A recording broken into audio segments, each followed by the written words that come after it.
Yo, my people, happy new month. How una dey? Wetin dey sup? I wish us greatness for this new month wey we just dey enter.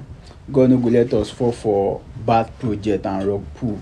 So today, I go like advise some people wey be say dem dey hear about crypto and dem go like join the crypto space with us. Dem go like make money with us. If you be newcomer for crypto space, na my little advice for you be this. See, na the best time, best moment, best day to learn anything about crypto be this wey the market don dey down. Because you no go see many hype men wey no too sabi anything about the crypto market. Dem no go come out talk now. All of them don dey silent.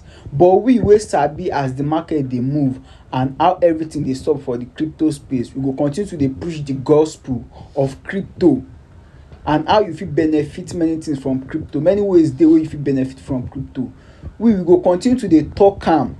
If you be newcomer, na the best time for you to learn everything wey you wan sabi for crypto wey noise no dey. You go fit focus. You no go dey see I make $1,000 within 24 hours. I make $1,000 within 1 hour. No let them deceive you. Na the best time for you to learn be this. If you wan learn anything about crypto, na the best time wey market dey down. If you wan invest, na the best time for you be this. Shey you get? No let anybody, any hype man wey be say dem no sabi anything, wey be say na only when market dey trend dem dey always come online come speak. Shey you understand? Pay at ten tion to people wey dey talk about the market, both uptrend and downtrend. Na those one make you dey follow, make you dey lis ten to them.